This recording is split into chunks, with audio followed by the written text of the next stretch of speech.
Como está o seu sono? Você está se alimentando bem? Uma nova pesquisa, divulgada pelo Datafolha, trouxe dados sobre a saúde mental dos brasileiros.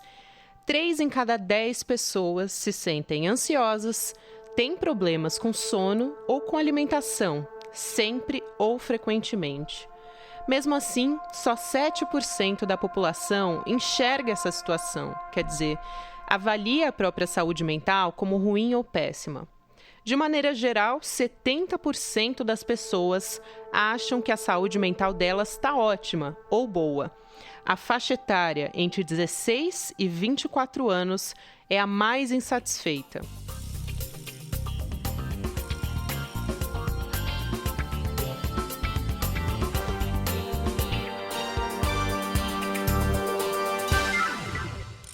Sexta-feira, dia 1º de setembro de 2023. Olá, seja muito bem-vindo, seja muito bem-vinda. Eu sou a Gabriela Varela e esse é o Videocast em Detalhes. Aqui, sempre com um convidado, com uma convidada, a gente procura mergulhar, analisar uma temática, uma notícia do dia. E eu estou na companhia hoje da psicanalista Vera Iaconelli. Vera, é um prazer te receber aqui. Seja muito bem-vinda. Gabriela, eu que agradeço o convite. É excelente falar sobre esses assuntos. Excelente, Vera. Eu vou começar do ponto de partida mesmo. Existe uma dissonância entre os sintomas pelos brasileiros que foram entrevistados nessa nova pesquisa Datafolha, que apontam ansiedade, problemas com sono e com alimentação e como as pessoas autoavaliam o estado emocional delas. E aí eu te pergunto por quê. E aí eu aproveito para perguntar também, pela sua experiência, Vera, como psicanalista, você acha que a saúde mental ainda é um tabu? Quanto de subnotificação dá para inferir que existe ainda quando a gente está falando de saúde mental? Eu me peguei pensando nisso quando eu estava analisando esses dados também. Então, mas se você me perguntasse sobre o meu sono, sobre a minha ansiedade, sobre a minha tristeza, e eu te disser que essas coisas não estão boas, não quer dizer que eu vou dizer que a minha saúde mental não está boa. Porque uma coisa é você ter sintomas e outra coisa é você achar que a sua saúde mental não está boa, porque se você associar o estilo de vida que você leva, as pressões que você sofre e como você reage, você pode falar, nossa, eu estou muito bem para tudo que eu enfrento, para tudo que eu tenho que encarar, eu estou muito bem, eu estou sendo muito resiliente, estou sendo forte, enfim. Eu acho que a gente tem que destrinchar um pouco o que a gente chama de saúde mental. Saúde mental não é um platô no qual você chega e está feliz e está tudo resolvido. É a melhor equação entre a vida que a gente leva, toda a pressão que a gente sofre e a resposta que a gente dá a isso. E nesse sentido, a gente pode estar muito bem, sim.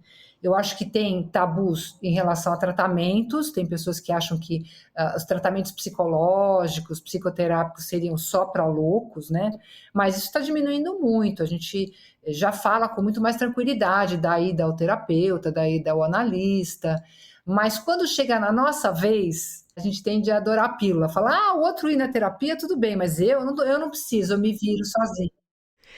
Eu também pensei no seguinte, né, porque o dado é de que o impacto é maior nas classes D e E. E aí eu quero trazer uma discussão importante aqui, mais profunda talvez, sobre saúde mental, no sentido de problematizar mesmo quanto a gente traz essas questões de saúde mental como um tratamento individual, quer dizer, está passando por alguma questão. Muitas vezes tem um contexto importante envolvido ali, quer dizer, uma pessoa que tem que trabalhar 12 horas por dia, que tem filhos para sustentar, que trabalha muito longe de casa, enfim, diversas questões.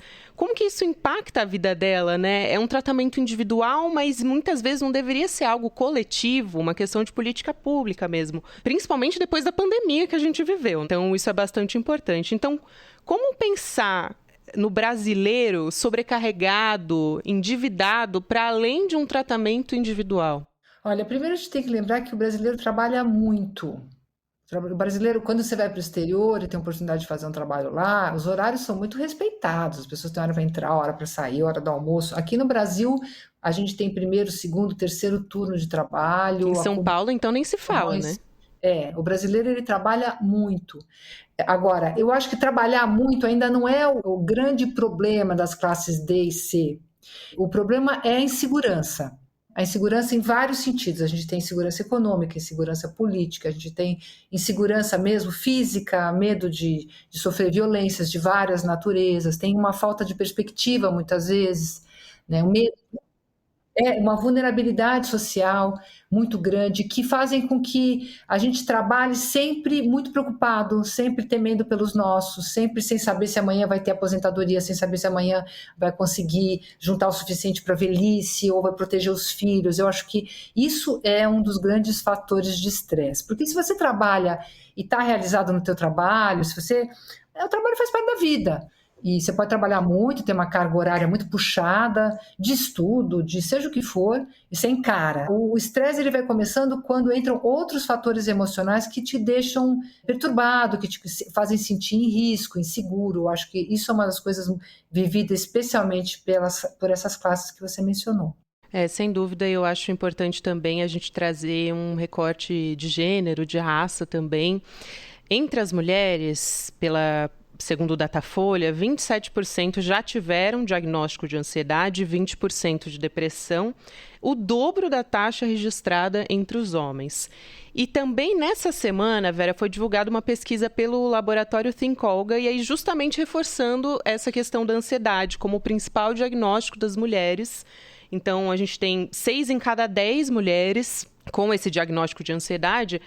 E a situação financeira, a capacidade de conciliar diversos aspectos da vida, então trabalho, filhos, muitas vezes marido, infelizmente a gente ainda vive numa sociedade patriarcal, foram esses os maiores índices de descontentamento, vamos dizer assim. Mas aí tem uma coisa muito importante também, que me chamou muito a atenção, por exemplo, 46% das mulheres estão insatisfeitas com as finanças. E aí a gente fala exatamente nisso, né? Baixa remuneração, sobrecarga, dívidas, desemprego, porque as mulheres ganham menos, faz parte da realidade das mulheres. Então, como é que o machismo afeta a nossa saúde mental? Então, o que a gente tem aí é as mulheres estão carregando o piano nas costas, né? Porque elas acumularam as funções de cuidados domésticos, de cuidado com a prole, com o sustento familiar. Então, a gente tem uma quantidade enorme de famílias chefiadas por mulheres, e dessa quantidade a gente tem uma porcentagem bem considerável que nem tem o companheiro para ajudar, ninguém mais ajuda, ela é a única pessoa responsável pelo sustento da família. Então, essa ideia de que a mulher fica em casa e o marido vai trabalhar, isso daí não existe há décadas, a gente continua com essa ladainha, as mulheres só acumularam, e os homens não fizeram o caminho inverso de ir em direção ao trabalho doméstico e dividir essa responsabilidade. Não é só dividir a logística, quem faz o quê. 50-50 de verdade, né? E não só quem faz o quê, porque alguns grupos assim já conseguiram ter uma divisão de tarefas um pouco melhor, mas a carga mental, ou seja, a responsabilidade continua para as mulheres. E ao invés delas serem apoiadas, já que elas fazem mais que todo mundo, elas são penalizadas. Então, se você gestar e tiver um bebê, provavelmente você vai perder o emprego depois. Você vai ganhar menos em função do fato de que você vai pedir uma licença maternidade. Então, a gente é muito desprestigiada e sofre violências de vários níveis. Então, não é fácil você ter uma grande tarefa para realizar e realizá-la na contramão da sociedade, porque isso implica um efeito sobre o nosso narcisismo, sobre o nosso amor próprio, sobre a nossa sensação de segurança. Então, essa mesma mulher que hoje em dia dá conta de tudo, ela não pode sair à noite, ir num bar, tomar uma cerveja, porque ela vai sofrer assédios. Então, não pode voltar sozinha à tarde de ônibus, de jeito nenhum, né? Não é uma opção. Aí ela tem até que gastar mais para voltar para casa, também tem isso. Exatamente. As mulheres, elas não circulam livremente no território, por exemplo. Território para nós é extremamente restrito e essa restrição aparece na forma de violência. Ela não chega em casa e diz o que ela pensa, vamos dividir as tarefas, porque ela pode sofrer violência doméstica, como muitas vezes sofre. Então, veja, os fatores que estão colocados ali não são só da ordem do quanto a gente trabalha, mas em que condições nós somos cidadãs no nosso país e, frequentemente, no mundo. Sem dúvida. E também, acho que vai ao encontro disso também a saúde mental da população negra, porque a gente está falando, por exemplo, de mulheres sobrecarregadas. No caso das mulheres negras, isso é ainda pior. E a mesma coisa, a gente está falando um homem negro saindo na rua sozinho à noite. Qual é a carga mental que ele tem de ter que estar o tempo inteiro com medo? Ele vai ser confundido com bandido? Não vai. Infelizmente, a gente sabe que essa é a realidade, né? A gente vive numa sociedade extremamente racista. Então, quanto o contexto que essa pessoa vive, aí eu acho que o contexto também tem a ver com gênero e raça, esses recortes, classe social, também afeta essa população. Então, porque aí, quando a gente fala mulheres, essa categoria, como você diz, ela não é nada homogênea. Mulheres brancas estão numa condição frequentemente muito melhor do que homens negros e as mulheres negras abaixo dos homens negros. Então, a depender da situação, essas categorias vão tendo ascendências diferentes entre si. Agora, se você juntar que a mulher negra é a que mais sofre, a mais desrespeitada, mas sofre vários tipos de violência. A gente teve agora uma diminuição do índice de feminicídios entre mulheres brancas, mais um aumento de mulheres negras. Veja só que escândalo que é isso. Mas essas mulheres negras são mães de meninos negros que estão sendo mortos sistematicamente nas periferias das cidades e que não podem circular livremente no território também. Então, veja, você tem ali também, para as mulheres negras mães, mais um cruzamento, porque a prole é mais ameaçada do que das demais mulheres. Então, a gente vai tendo aí, por exemplo, só para você ter uma ideia, quando a gente pensa em índices de depressão pós-parto, a gente vai falar em alguma coisa mundial em termos de 10 a 20% das mulheres têm um quadro de depressão pós-parto. Mas quando você cruza isso com vulnerabilidade social e pobreza, você pode ter 45%. Veja só como esse fator interseccional de raça, de classe, de gênero afeta a saúde mental diretamente, né? Diretamente. Eu fico me perguntando como a gente lida com isso, porque a gente tem, por exemplo, dados do IBGE que mostram quais são as condições que a gente vive, quais são as populações mais afetadas. A gente consegue fazer essa análise? Seria importante a gente ter um olhar, Vera, para a saúde mental mais importante do ponto de vista de política pública mesmo, como eu falei. E, ao mesmo tempo, eu ouvi você falando, inclusive, sobre isso, do quanto ia faltar terapeuta para atender tanta gente, né? A gente não teria como atender essa demanda. Então, seria melhorar a qualidade de vida do brasileiro mesmo, né? Acho que a gente tem que tomar bastante cuidado com essa nova onda de pensar a saúde mental como uma grande meta de uma sociedade, porque a depender da forma como a gente encara isso, a gente pode reproduzir o pior. Então, a saúde mental em dia, né? Aquela frase famosa, ai, tô com a saúde mental em dia, tô fazendo a terapia, tô com a terapia em dia, né? Isso é uma grande bobagem, né? Inclusive porque para a psicanálise o sofrimento ordinário da vida da gente está garantido, a gente vai sofrer, né? Quem está vivo está aí para sofrer também. Então, não tem esse estou bem, está tudo bem, eu chego no platô, não existe isso para a psicanálise, tá? Existe a gente se virando nos 30 da melhor maneira possível com o fato de que a vida não é fácil para ninguém. Agora, a meta não é um analista, um terapeuta para cada pessoa, a meta não é remédio para todo mundo. Não é isso que a gente deveria pensar, porque essas formas, elas podem ser formas que reforcem a ideia de adaptação. Então, você leva uma existência sem nenhuma condição material, política, econômica, e você vai medicando e tratando. Não, tem coisas que têm que ser feitas mesmo estruturalmente, tem que pensar condições de vida melhores, de trabalho e mudança de mentalidade em relação a quais são os objetivos nossos. Será que só tem valor mesmo quem tem dinheiro? Será que só tem valor mesmo quem vira celebridade? O que a gente considera que é uma vida digna? Então, as políticas públicas, elas têm que tornar a saúde acessível para todos. Viva o SUS e todos os seus instrumentos a gente tem que reforçar essas políticas públicas e pensar políticas nos quais o Estado seja um órgão equalizador das diferenças, ou seja, que tente diminuir as diferenças entre nós e não o Estado mínimo social, que desaparece. Né? Exatamente. A resposta que não é simples são muitas frentes e nenhuma pode ser esquecida, tá? Saúde mental não é você na tua casa meditando para esquecer que o mundo existe e ficar bem com você mesmo. Saúde mental é a gente começar a se preocupar uns com os outros e pensar que tipo de sociedade a gente quer e que valores que estão em voga na nossa sociedade que podem fazer com que a gente tenha uma vida mais digna ou não. E você também citou um ponto importante, que é a medicalização. Na pesquisa, o que se aponta é que quem tem acesso são os mais abastados. Eu quero muito te ouvir sobre isso. Existem vários tipos de medicamento e você pode falar muito melhor do que eu sobre isso. Por outro lado, a gente tem dados do Conselho Federal de Farmácia.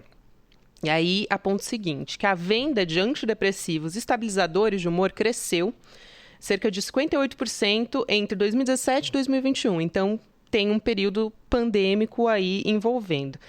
E a gente teve até recentemente uma matéria que eu achei muito importante no Fantástico, que é um programa que alcança muita gente, né, mostrando o risco do uso indiscriminado de um remédio controlado que trata a insônia. Muita gente tem insônia, enfim, o Zolpidem.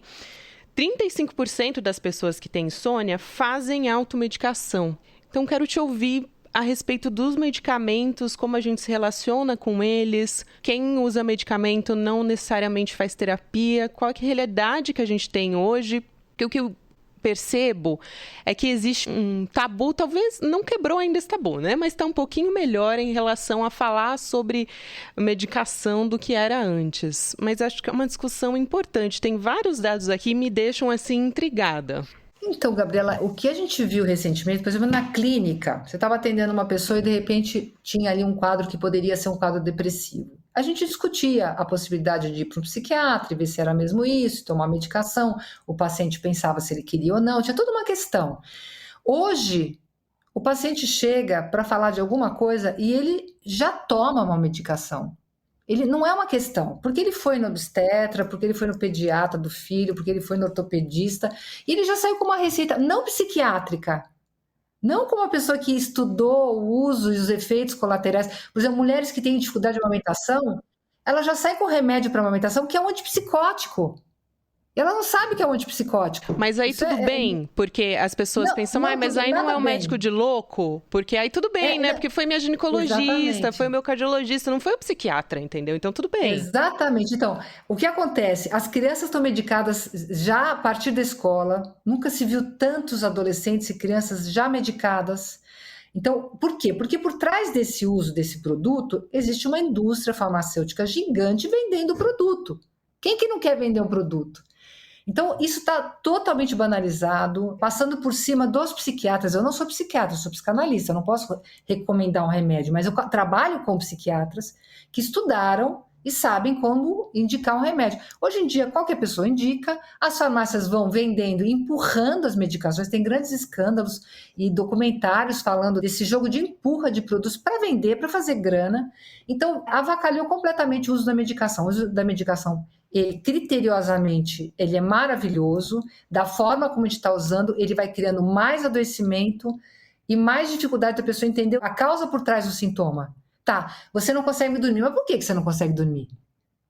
O que está em jogo ali? O que está sinalizando de que talvez teu casamento esteja péssimo, teu trabalho seja um horror, você tenha questões aí que você queira ter um espaço para falar, mas não tem, e que o sintoma está trazendo? Aí você toma um remédio para insônia, cura a insônia, e de repente você tem um outro sintoma, porque você não resolveu a questão. Você só empurrou com a barriga, ou ficou viciado no remédio, e aí criou um outro problema. Então, a gente tem que tomar muito cuidado com essa banalização do uso da medicação, do uso indevido, mal indicado, e que a gente tem várias denúncias graves sobre isso daí.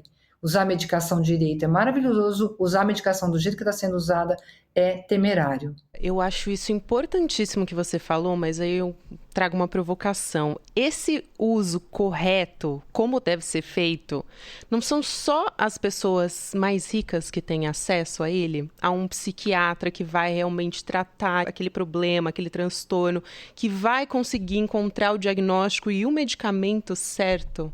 Bom, no Brasil, só as pessoas mais ricas têm acesso a qualquer coisa, né? Saneamento básico, que dirá a coisas mais sofisticadas. Mas a gente tem dentro do SUS programas maravilhosos para esse fim.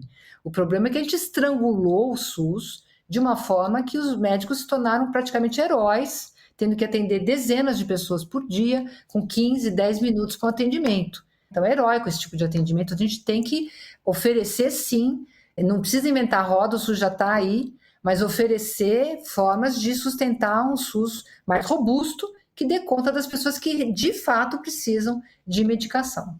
Aí, entrando na questão do trabalho especificamente, quero perguntar sobre o burnout para você. Quanto as empresas estão realmente lidando ou preparadas para lidar com a saúde mental dos funcionários? De uma forma genuína, eu pergunto, porque tenho visto assim, iniciativas, palestras em grandes empresas, discussões sobre saúde mental, mas aí é um contrassenso, me parece, porque a carga de trabalho continua exorbitante. A maneira como a chefia, por exemplo, se relaciona com o subordinado também, enfim, abusos mesmo, né, em muitos casos. É um começo essas iniciativas dentro dessas empresas ou a gente tem que, na verdade, enxergar isso talvez de uma forma mais desconfiada? É mais para quem está de fora ver ou mais para dizer, olha, a gente está fazendo a nossa parte, mas de fato não quer se envolver? O que você acha?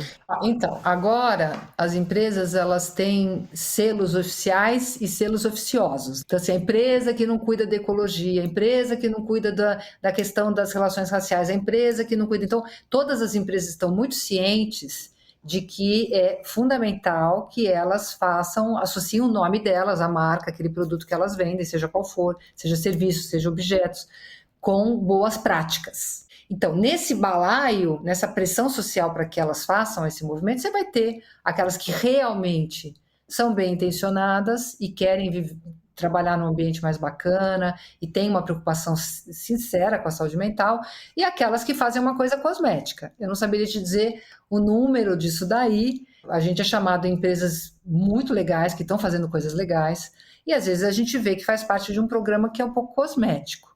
Mas o sintoma é nosso amigo, e ele acaba obrigando a empresa a rever suas práticas, porque as pessoas estão levando o adoecimento para dentro da empresa, às vezes em situações muito extremadas até, de violência contra si, contra o outro, dentro da empresa, que obriga a ser chamado para valer um trabalho com a saúde mental, porque o trabalho hoje tem sido uberizado, como se diz, a performance tem passado por cima das pessoas, então a gente tem uma série de questões ligadas a psicologia do trabalho que precisam ser repensadas. Sem dúvida, e também acho que ser mais discutido de qualquer forma é positivo. Por exemplo, eu me lembro que esse ano também teve uma reportagem do Portal Metrópolis, da Juliana Regui, mostrando que os servidores do Ministério Público de São Paulo estão sofrendo assédio e pessoas contando, enfim, relatando esse tipo de coisa em lugares que, imagina, quanto tempo será que isso acontece e isso nunca foi colocado em discussão. Então, talvez a gente falar mais sobre isso, fazer mais reportagens, como eu disse, sobre o tema, alcançar mais pessoas, faz com que a gente possa questionar mais, né? As pessoas podem questionar mais dentro da empresa e apontar, não, peraí, isso aqui está errado, isso é importante. E para não deixar de pontuar aqui, o Datafolha aponta que os mais jovens são os que sofrem mais. Esses dados, eles refletem essa realidade ou existe uma subnotificação dos mais velhos? Porque existe uma dificuldade, muitas vezes, de falar com a população mais idosa sobre saúde mental. Isso que a gente falou. Ah, tudo bem tomar um remédio, mas não ir ao psiquiatra. Ou então fazer terapia. Eu não preciso fazer terapia. Eu não preciso, imagina. Aí você vai ver, é justamente aquilo, né? Ah, eu tô com sintoma de ansiedade, mas não, minha saúde mental tá ótima. Então, os mais jovens, eles estão num momento justamente de mais inseguranças em relação a si mesmos, em relação ao próprio corpo, em relação às relações sociais e em relação ao futuro, que tem se mostrado muito nebuloso, né? Por que ele se mostrou nebuloso? É claro que quem estava ali entre as duas guerras mundiais podia achar o futuro extremamente nebuloso, mas ele não tinha a mídia que trazia o mundo para dentro de casa e fazia você ter noção exata do que está se passando em termos mundiais. Então, esses são jovens que têm acesso a informações o tempo todo nefastas do mundo todo. Então, o jovem está aqui vivendo a vida dele, mas está sabendo o que está se passando na Ucrânia, está sabendo o que está se passando em todos os países, e a preocupação com a ecologia, a preocupação com a guerra, preocupações de vários tipos. Teremos água no futuro, por exemplo? Então, esse jovem atravessado pela mídia, atravessado pela internet, ele não é o jovem pré-revolução midiática, que podia estar um pouco mais na bolinha dele, vivendo os dramas que já não são poucos nessa fase. Hoje ele está jogado no mundo de um jeito muito violento. Passou por uma pandemia que o jogou mais ainda na tela, que a pandemia teve esse efeito, antecipou em 10 anos o uso sistemático da tela. O fato de a gente estar falando aqui por Zoom já mostra isso, né? Isso era impensável há 4, 5 anos atrás. Então a gente tem aí uma transformação muito insalubre, que já tem estudos que mostram o efeito das telas nesses jovens desde os anos 2000 para cá, aumento de ansiedade, depressão, automutilação, suicídios, decorrentes da entrada do smartphone. Então aí você tem uma espécie de curva de rio. A juventude, que é um momento difícil, de crise, a entrada da mídia, eles estão mais antenados, eles falam mais sobre o mal-estar do que os mais velhos. Não quer dizer que eles sofrem mais, mas eles sofrem e nos contam sobre o sofrimento, e esse sofrimento está atravessado pela mídia. Aí, para fechar, Vera, é coincidência, não foi proposital, mas a gente está entrando no Setembro Amarelo, que é justamente a campanha de prevenção ao suicídio. Não acho que a gente tenha que falar só sobre saúde mental em setembro, a gente tem que falar sobre isso o tempo inteiro. Mas como que as pessoas podem ajudar as outras que elas percebem que estão passando por um momento difícil, familiares, amigos, na procura de um tratamento sem ser invasivo, porque isso é um assunto que é delicado, a gente sabe que é delicado, mas no fim das contas a gente tem índices de suicídio que são preocupantes, é um assunto muito sério. Como você colocou agora, os jovens estão cada vez mais conectados às telas e a gente tem também uma preocupação importante com essa faixa etária. Então esse cuidado precisa existir, né? Primeiro, não pode acreditar que a gente seria capaz de estar em todos os lugares ao mesmo tempo e impedir que um ato suicida acontecesse, mas o que a gente pode fazer? Quer dizer, eu acho que às vezes, principalmente o jovem que é muito impulsivo e pode num momento fazer uma coisa que depois, se ele pudesse sobreviver, ele teria se arrependido, mas tem uma impulsividade da juventude. Mas qualquer sinal, qualquer indício, não se omitam. Chega, pergunta, fala, pergunta para os amigos, busca o que puder de informação para saber o que esse jovem está passando, abra canais, tente escutá-lo. Às vezes os pais, é muito difícil escutar o jovem, eles nem mal conseguem escutar o filho dizendo que está infeliz, porque eles vão responder, mas eu te dou tudo, como é que você está infeliz? Você não pode estar infeliz, porque fere para os pais, justamente por serem muito próximos e amarem muitos filhos, têm dificuldade de escutar os filhos na hora do sofrimento. Então, não se omitam, escutem o jovem, não fiquem falando com o jovem, tente ouvi-lo. Se você não consegue ouvir, chama parentes próximos, tio, prima, irmão, padre, professor, pessoas que possam trazer informações dessa criança, que possam acessar essa criança para a gente evitar um ato deslocado. E também, havendo necessidade, claro, na dúvida, procurar um especialista para ter uma conversa mais neutra com o qual o jovem possa se abrir. Mas fica atento, está dormindo, está comendo, tem amigos, não tem, está indo na escola, vai na escola, se relaciona com os outros. Tem vários indícios aí para a gente observar a qualidade de vida do jovem, que nunca é fácil, é sempre uma fase difícil, mas que em algum lugar ele deve estar linkado na vida, né? Não pode estar totalmente fechado sobre si mesmo, né? É isso. Vamos falar, né, sobre saúde mental, não só no Setembro Amarelo. Vamos discutir essa questão de uma forma muito mais profunda. A gente precisa, Vera. É sempre um aprendizado te ouvir. Quero te agradecer imensamente por ter topado aqui participar do Em Detalhes. Seja sempre muito bem-vinda aqui. Eu que agradeço, adorei o tema e vamos lá trabalhar Setembro Amarelo, ver o que a gente pode alertar as pessoas para essas questões que são as questões mais importantes da nossa vida, né? A nossa vida mesmo. É isso mesmo. Um beijo para você, Vera. Até a próxima. Beijo, Gabriela.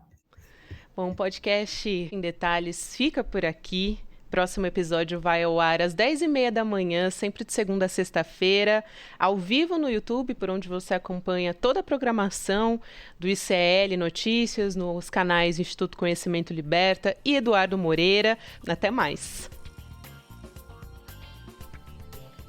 Eu, Gabriela Varela, faço a coordenação, o roteiro e a apresentação do videocast Em Detalhes. A direção técnica de gravação é de Guilherme Bessa, Bianca Pasquim e Caio Marinato. A coordenação de transmissão é de Ícaro Garcia e Malu Pessoa. A operação de áudio é de Henrique Guimarães, Giovanni Nino e Matsu. De vídeo, do Victor Ferreto. A produção jornalística é da Elô Macrini. A vinheta original é de Caio Marinato e a edição de áudio e sonorização são de Matsu e Gabriela Varela. A direção de mídias sociais é de Joema Martins e a direção de arte é de Stella Spironelli. A coordenação de artes gráficas é de Isabela Chiara. A direção de programação de Maurício Arruda e a produção executiva de Eduardo Moreira e Rafael Donatiello.